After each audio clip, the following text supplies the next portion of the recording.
বন্দে মাতরম নিয়ে নতুন নির্দেশিকা জারি করল কেন্দ্রীয় স্বরাষ্ট্র মন্ত্রক, যে নির্দেশ জাতীয় রাজনীতিতে ফের নয়া বিতর্কের মুখ খুলে দিতে পারে।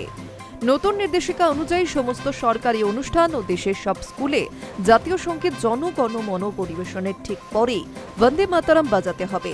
সেই সময় উপস্থিত সকলকে উঠে দাঁড়িয়ে এই গানের প্রতি সম্মান জানানো বাধ্যতামূলক। নয়া নির্দেশিকায় বলা হচ্ছে, রাষ্ট্রপতির উপস্থিতিতে আয়োজিত সব অনুষ্ঠানে রাষ্ট্রপতির আগমন ও প্রস্থানের সময় বন্দে মাতরম পরিবেশিত হবে। পাশাপাশি পদ্ম পুরস্কারের মতো অসামরিক তথা নাগরিক সম্মান প্রদান অনুষ্ঠানেও এই গান বাজানো হবে। তবে সিনেমা হলে বন্দে মাতরম বাজানো বাধ্যতামূলক নয়। সবচেয়ে তাৎপর্যপূর্ণ সিদ্ধান্ত হল, এবার বন্দে মাতরমের সব 6টি স্তবকই পরিবেশন করা হবে। উল্লেখযোগ্যভাবে 1937 সালে কংগ্রেস আমলে গানটির 4টি স্তবক বাদ দেওয়া হয়েছিল। নতুন নির্দেশিকায় সেই 4টি স্তবকও পুনরায় অন্তর্ভুক্ত করার কথা বলা হয়েছে।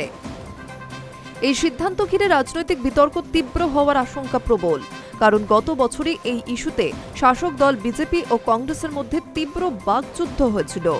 সেই সময় প্রধানমন্ত্রী নরেন্দ্র মোদী অভিযোগ করেছিলেন, দেশের প্রথম প্রধানমন্ত্রী জওহরলাল নেহরু নাকি মুসলিমদের খুশি করতে ওই 4 স্তবক বাদ দিতে বলেছিলেন এবং এই ব্যাপারে তিনি নাকি পাকিস্তানের প্রতিষ্ঠাতা মোহাম্মদ আলী জিন্নার পথ অনুসরণ করেছিলেন।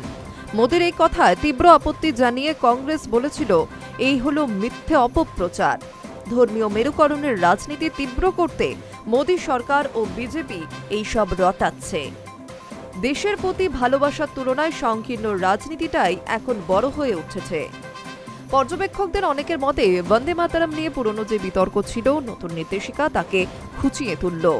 বন্দে মাতরমের মর্যাদা, ঐতিহাসিক প্রেক্ষাপট এবং রাজনৈতিক ব্যাখ্যা সব মিলিয়ে জাতীয় স্তরে নতুন করে বিতর্ক দলা পাকাতে পারে।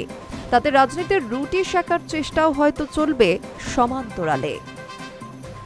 High news network.